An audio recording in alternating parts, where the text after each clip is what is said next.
હવે વાત કરીએ વડોદરામાં, જો મેડિકલ કોલેજનો વિદ્યાર્થી લાપતા થયો છે। હોસ્ટેલમાંથી નીકળ્યા બાદ વિદ્યાર્થી લાપતા થયો। 1600 રૂપિયાનું ઓનલાઈન ટ્રાન્ઝેક્શન કર્યા બાદ મોબાઈલ તેનું બંધ આવી રહ્યો છે। નોંધ્ય છે કે પરિવારે રાવપુરા પોલીસમાં ફરિયાદ નોંધાવી છે। પોલીસે તપાસ પણ શરૂ કરી છે। ટ્રાન્ઝેક્શનની બેંક ડિટેલ્સ અને મોબાઈલ લોકેશનના આધારે પોલીસે તપાસ શરૂ કરી। મંગળવારે સાંજે 4 વાગે હોસ્પિટલ કેમ્પસમાંથી વિદ્યાર્થી નીકળ્યો હતો, જેના સીસીટીવી ફૂટેજ પણ સામે આવ્યા છે।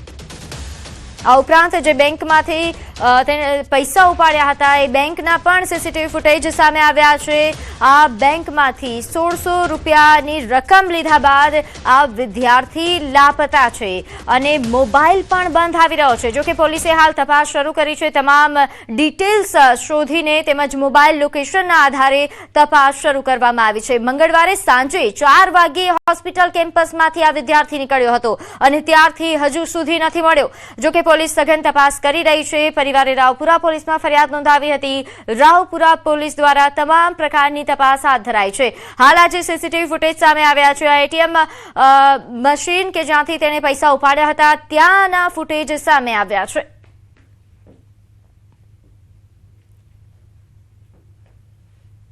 તો જે રીતે સીસીટીવી ફૂટેજમાં જોઈ શકાય છે કે વિદ્યાર્થી જે પૈસા ઉપાડે છે અને પછી ત્યાંથી ક્યાંક જવા માટે રવાના થાય છે અને તે બાદથી આ વિદ્યાર્થીનો કોઈ જ પત્તો નથી। નોંધે છે કે પરિવાર હાલ ખૂબ જ ચિંતામાં છે અને ઝડપથી આ વિદ્યાર્થીને શોધી લાવવામાં આવે તેવી માંગ કરી રહ્યો છે।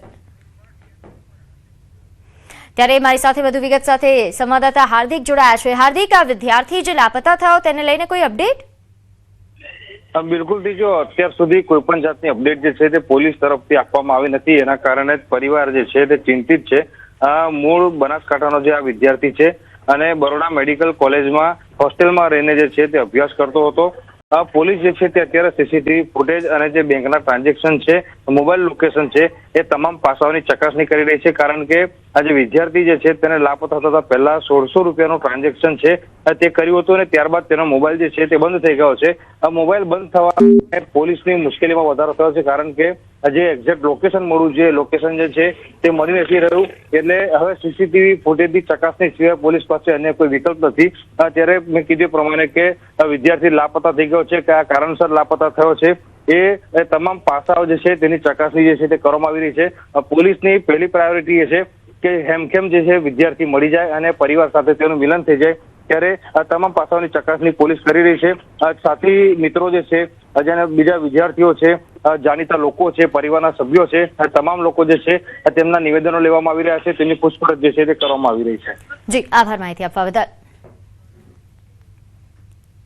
તો દ્વારકામાં સતત બીજા દિવસે દબાણ હટાવવાની કામગીરી યથાવત છે। આજે દરિયા કોસ્ટલ એરિયામાં કામગીરી હાથ ધરાઈ છે। ગઈકાલે 3 જેટલા ધાર્મિક સ્થાનો પર બુલડોઝર ફેરવવામાં આવ્યું હતું। આજે ફરી દરિયા કોસ્ટલ એરિયામાં ધાર્મિક દબાણ પર બુલડોઝર ફરી વળ્યું છે।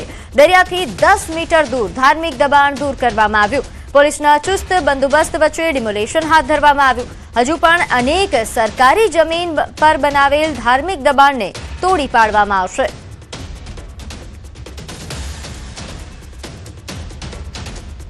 તો વધુ વિગત સાથે મારી સાથે સંવાદદાતા મુકુંદ જોડાઈ ગયા છે। મુકુંદ, હાલ જે બુલડોઝર કાર્યવાહી થઈ રહી છે તેને લઈને વધુ વિગત?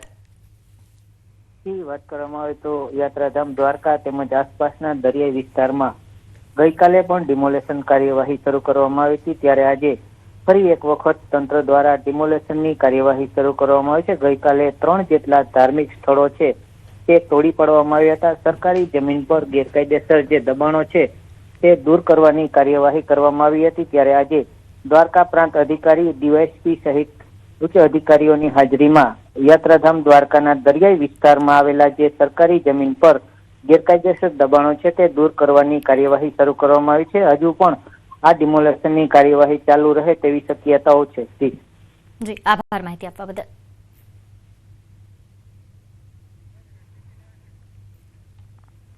આગળ વાત કરીએ, આજે ગુજરાતનો સ્થાપના દિવસ। અમદાવાદમાં ભાજપ નેતાઓએ ઉજવણી કરી। ઇન્દુલાલ યાજ્ઞિકની પ્રતિમાને સૂતરની આંટી પહેરાવીને પુષ્પાંજલિ આપવામાં આવી। પ્રેરક શાહ, અમિત ઠાકર, દેવાંગ દાણી અને ભાજપના કાર્યકરો ઉપસ્થિત રહ્યા। ગુજરાતના સ્થાપના દિવસ નિમિત્તે તેમણે શુભેચ્છાઓ પાઠવી। અનેક સંઘર્ષો પછી ગુજરાતની સ્થાપના થઈ આજે ગુજરાત ઇન્ફ્રાસ્ટ્રક્ચર હોય કે ઉદ્યોગ હોય, કૃષિ હોય કે શિક્ષા હોય, સમગ્ર દેશમાં એક અનેરું સ્થાન પ્રાપ્ત કર્યું છે. ગુજરાત આજે ભારતના ગ્રોથ એન્જિનના રૂપમાં સમગ્ર દેશમાં ઓળખાય છે. આજે ગુજરાતના સ્થાપના દિને તમામ નાગરિકોને હું શુભકામના પાઠવું છું. જય જય ગરવી ગુજરાત. તો વલસાડ જિલ્લાના ધરમપુર નાના પોંઢા માર્ગ પર બ્રિજ પરથી ટ્રક નીચે ખાડીમાં ખાબકી. આ ઘટનામાં ટ્રક ચાલકને ગંભીર ઇજાઓ થઈ. વાપી શામળાજી હાઈવે પર આવેલા ધરમપુર નાના પોંઢા માર્ગ પર લાકડમાળ ગામ નજીક આવેલી ખાડીના પુલ પરથી ટ્રક પૂર ઝડપે પસાર થઈ રહ્યો હતો. આ દરમિયાન અચાનક જ ટ્રક ચાલકે સ્ટીયરિંગ પરથી કાબુ ગુમાવતા ટ્રક પુલની સેફટી દિવાલ કૂદીને નીચેથી પસાર થતી ખાડીમાં ખાબકી. ઘટનાની જાણ થતાં જ આજુબાજુના લોકો પણ તાત્કાલિક ઘટના સ્થળે દોડી આવ્યા અને ઇજાગ્રસ્ત ચાલકને સારવાર માટે હોસ્પિટલ ખસેડાયા. તો રાજસ્થાનના હનુમાનગઢમાં ચોંકાવનારી ઘટના બની. અહીંના વોર્ડ નંબર 1માં રખડતા શ્વાને બાળક પર હુમલો કરી દીધો. હુમલાની આ સમગ્ર ઘટના સીસીટીવી કેમેરામાં કેદ થઈ, જેમાં એક બાળક રસ્તા પર ચાલતું દેખાઈ રહ્યું છે ત્યારે અચાનક એક શ્વાન તેના પર હુમલો કરે છે. બાળકના રડવાનો અવાજ સાંભળીને નજીકના ઘરમાંથી એક વ્યક્તિ આગળ આવ્યો અને બાળકને બચાવી લીધો. આ ઘટના બાદ નાગરિકોએ અહીં કોર્પોરેશનની કામગીરી પર સવાલો ઉઠાવ્યા અને કહ્યું કે હનુમાનગઢમાં શ્વાનના હુમલા વધી રહ્યા છે, છતાં કોઈ કાર્યવાહી કરવામાં નથી આવતી.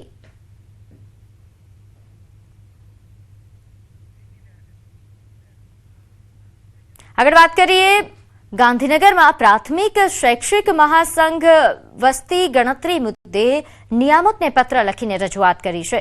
મે માસમાં શિક્ષકોને સોંપાયેલી વસ્તી ગણતરીની કામગીરી કાળઝાળ ગરમીના કારણે મુલતવી રાખવા માટે માંગ કરવામાં આવી.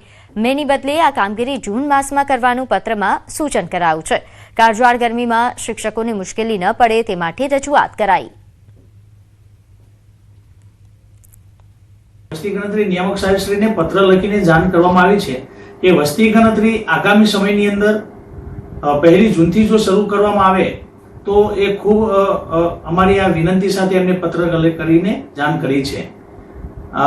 બીજી બાબતો પણ ધ્યાનમાં મૂકવામાં આવી છે કે 50 વર્ષથી ઉંમરના જે શિક્ષક ભાઈ બહેનો જે છે તેમને આ વસ્તી ગણતરીની કામગીરીમાંથી મુક્તિ આપવામાં આવે. તો ડાંગ જિલ્લાના માન્ચેસ્ટર કહેવાતા વઘઈ તાલુકા પંચાયતની 16 બેઠકોમાં ભાજપ અને કોંગ્રેસને 8 બેઠકો મળી છે. પરિણામે બંને પક્ષો વચ્ચે ટાઈ થઈ છે. બંને પક્ષોમાંથી તોડજોડની ચર્ચાઓ પણ તેજ છે. સૂત્રો મુજબ કોંગ્રેસના 8 સભ્યો ભૂગર્ભમાં છે. બીજી તરફ ભાજપના સભ્યોને ગાંધીનગર ખસેડાયા હોવાની માહિતી છે. ભાજપના કેટલાક સભ્યો કોંગ્રેસના સંપર્કમાં હોવાની ચર્ચાઓ થઈ રહી છે. પક્ષપલટો રોકવા માટે ભાજપ સક્રિય થયું.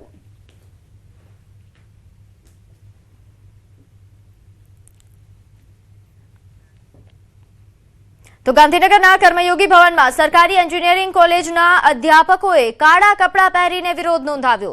પડતર 5 માંગણીઓને લઈને પ્રોફેસરોમાં રોષ જોવા મળ્યો.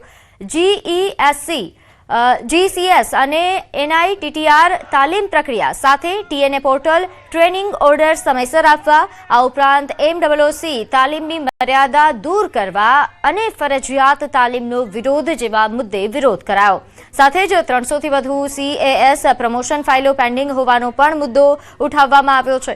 મોટી સંખ્યામાં પ્રોફેસરો કમિશનરને મળવા પહોંચતા દરવાજા બંધ કરી દેવાયા, જેના પગલે ટેકનિકલ શિક્ષણ વિભાગના 6ઠ્ઠા માળે પ્રોફેસરોએ રામધૂન બોલાવી વિરોધ વ્યક્ત કર્યો. આગામી 1 મહિનાની અંદર પડતર માંગણીઓ નહીં સંતોષાય તો ઉગ્ર કાર્યક્રમની પણ ચીમકી ઉચ્ચારી છે.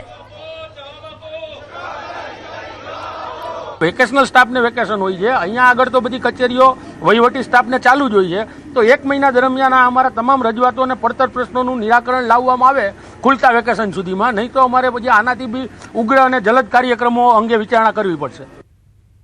ગુજરાત સ્થાપના દિવસના અવસરે 1 મેથી બાળ ભિક્ષા મુક્ત ગુજરાત માટે જાગૃતિ અભિયાન શરૂ થવા જઈ રહ્યું છે. રાજ્યને ભિક્ષાવૃત્તિના દૂષણમાંથી મુક્ત કરવા શ્રી શક્તિ સેવા કેન્દ્ર સંસ્થા દ્વારા મહત્વપૂર્ણ પહેલની જાહેરાત કરવામાં આવી, જેનો મુખ્ય મંત્ર એ દરેક બાળકને રોડ નહીં પરંતુ ક્લાસરૂમ મળવું જોઈએ.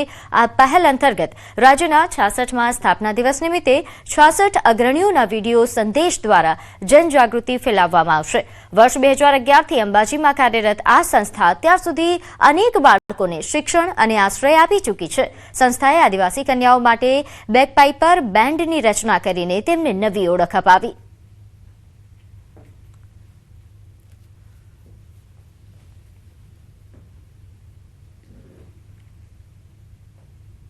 બસોથી વધારે હું કહી શકું છોકરાઓને અમે લોકો અત્યાર સુધીમાં બાળ ભિક્ષાવૃત્તિથી બહાર લઈને અને એમને એક સારું સુંદર યોગ્ય જીવન જીવવાને અનુકૂળ અમે લોકો એમને પ્રશિક્ષણ આપી રહ્યા છીએ. સંસ્થા એમના માટે સ્પોર્ટ્સની સુવિધાઓ ઊભી કરી છે, એમના માટે બેગપાઇપર બેન્ડનો આખો ટ્રેનિંગ સેશન્સ કર્યું છે.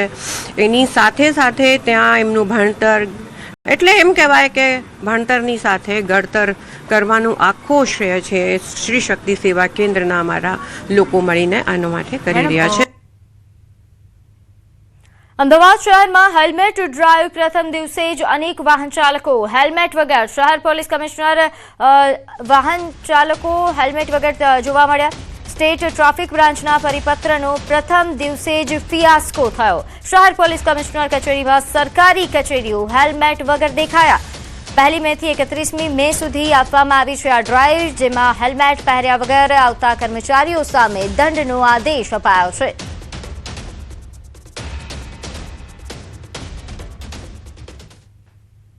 સ્ટેટ ટ્રાફિક બ્રાન્ચ દ્વારા સરકારી કચેરીઓમાં આવતા સરકારી કર્મચારીઓએ ફરજિયાતપણે ટ્રાફિકના નિયમોનું પાલન કરવા માટેનો આદેશ કરવામાં આવ્યો છે અને એમાં પણ હેલ્મેટ પહેરવું ફરજિયાત બનાવવામાં આવ્યું છે. તેને ધ્યાનમાં રાખીને પોલીસ અધિકારીઓ દ્વારા 1 મેથી લઈ અને 31 મે સુધી એક ડ્રાઈવનું આયોજન કરવામાં આવ્યું છે, જેમાં સરકારી કચેરીઓમાં આવતા સરકારી કર્મચારીઓ છે તેઓ માટે હેલ્મેટ પહેરવું ફરજિયાત બનાવવામાં આવ્યું છે. જોકે પહેલે જ દિવસે આ જે આદેશનો ફિયાસ્કો થઈ રહ્યો હોય તેવું લાગી રહ્યું છે, કારણ કે જે સરકારી કચેરીઓ હતી તેની બહાર જે દંડાત્મક કાર્યવાહી કરવા માટે પ્રથમ તો કોઈપણ પ્રકારના ટ્રાફિક વિભાગના કર્મચારીઓ તો જોવા મળ્યા ન હતા. તો બીજી તરફ જે દ્રશ્ય આપ જોઈ રહ્યા છો તે અમદાવાદ શહેર પોલીસ કમિશનર કચેરીની બહારના દ્રશ્યો છે કે જ્યાં અનેક એવા કર્મચારીઓ જોવા મળ્યા હતા જે રોંગ સાઈડમાં આવી રહ્યા હતા, ઉપરાંત તેમણે હેલ્મેટ પણ પહેર્યું ન હતું.